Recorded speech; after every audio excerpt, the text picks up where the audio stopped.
Hi అండి, అందరికీ నమస్కారం. ఈ వీడియోలో నేను మీకు చాలా ఈజీగా ఇంట్లోనే ప్రిపేర్ చేసుకునే వెనిలా ఐస్ క్రీమ్ అయితే ఏ విధంగా ప్రిపేర్ చేసుకోవాలో ఈ వీడియోలో అయితే నేను మీకు చూపిస్తాను. మన ఇంట్లో ఓన్లీ ఒక పాల ప్యాకెట్ ఉండి ఈ మిక్స్ పౌడర్ తెచ్చుకుంటే సరిపోతుందండి. ఇది క్వాలిటీ కంపెనీ తీసుకున్నానండి నేను ఇక్కడ ఐస్ క్రీమ్ మిక్స్ పౌడర్ని. ఈ ప్యాక్ అయితే 30 రూపీస్ పడ్డది నాకు. 100 గ్రామ్స్ ఉంటుందండి. దీనిలోకి అయితే ఒక హాఫ్ లీటర్ పాల ప్యాకెట్ అయితే తీసుకున్నాను నేను ఇక్కడ. ఫుల్ క్రీమ్ మిల్క్ తీసుకోండి మీరు. ఇప్పుడు ఏదైనా అడుగు మందంగా ఉన్నటువంటి గిన్నె తీసుకోండి. తీసుకొని ఈ పాల ప్యాకెట్లో ఉన్నటువంటి పాలన్నిటిని కూడా చక్కగా కట్ చేసుకొని ఇందులో వేసుకుంటున్నాను.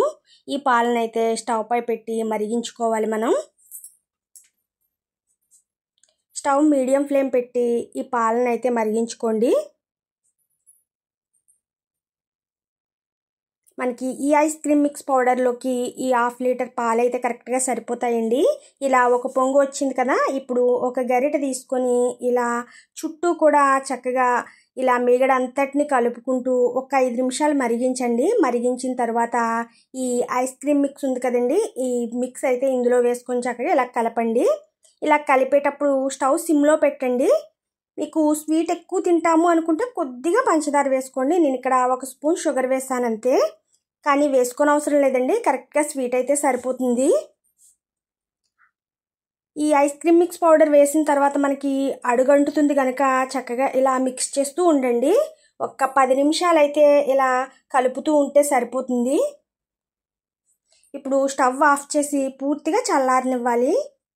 ఇలా కొంచెం తిక్గా వస్తే సరిపోతుందండి. స్టవ్ ఆఫ్ చేసేయండి.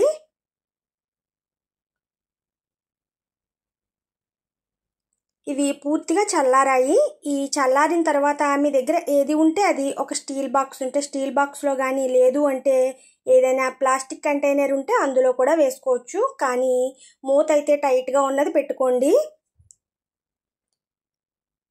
ఫ్రిడ్జ్లో ఒక 4 అవర్స్ ఉంచితే సరిపోతుందండి. నేను ఇక్కడ 8 అవర్స్ అయితే ఉంచేసానండి. ఇక ఇప్పుడు మీకు చూపిస్తున్నాను చూడండి. ఈ ఐస్ క్రీమ్ అయితే చక్కగా మనకి రెడీ అయింది కదా. ఇప్పుడు ఒక మిక్సీ జార్ తీసుకోండి. మిక్సీ జార్ తీసుకొని ఈ ఐస్ క్రీమ్ అంతటిని కూడా ఈ మిక్సీ జార్లోకి అయితే వేసుకోండి. మనకి ఐస్ క్రీమ్ చక్కగా స్మూత్గా రావాలంటే ఇలా మిక్సీ జార్కి అయితే వేయండి. వేసిన తర్వాత చక్కగా మిక్సీ పట్టి నేను ఇదే బాక్స్లో అయితే వేసుకుంటున్నాను. ఇలా క్రీమీగా రావాలి మనకి. ఇదిగో చూసారా ఎంత బాగుందో. ఇలానే తినాలనిపిస్తుందండి, అంత బాగుంది. స్మెల్ కూడా అంత బాగుందండి. నేను ఇదే బాక్స్లో అయితే వేసుకుంటున్నాను. ఇందులో మీరు సన్నగా కట్ చేసి పెట్టుకున్నటువంటి డ్రై ఫ్రూట్స్ ఏమైనా ఉంటే వేసుకోవచ్చు. నా దగ్గర అయితే ఏమీ లేవండి. లేక నేను ఇలానే బాక్స్లో పెట్టి మళ్ళీ ఫ్రిడ్జ్లో అయితే పెట్టేస్తున్నాను. ఈ ఐస్ క్రీమ్ని అయితే ఓవర్ నైట్ అంతా ఫ్రిడ్జ్లో పెట్టండి.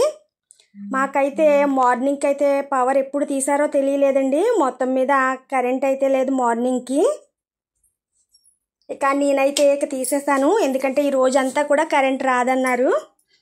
మా పాప హడావిడికి ఇక నేను మార్నింగ్ అయితే తీసాను. మీరైతే ఓవర్ నైట్ ఉంచితే సరిపోతుందండి. ఇక్కడ ఐస్ క్రీమ్ అయితే రెడీ అయిపోయిందండి. ఇక సర్వ్ చేసుకోవడమే. చూసారా ఎంత బాగా వస్తుందో ఐస్ క్రీమ్ అయితే. ఈ ఐస్ క్రీమ్ తీసేటప్పుడు మీరు తీసే ఈ గరిటెనైతే ఒక్కసారి వాటర్లో పెట్టండి. వాటర్లో ఉంచి తడిపి తీయండి, మనకి చక్కగా వస్తాయి. ఈ ఐస్ క్రీమ్ అయితే చక్కగా జారి వస్తుంది. నాకు ఇక్కడ కొంచెం కరిగి ఉంది కదా, అందుకే నాకైతే కొంచెం ఇబ్బంది పడ్డాను నేను ఇలా వేయడానికి.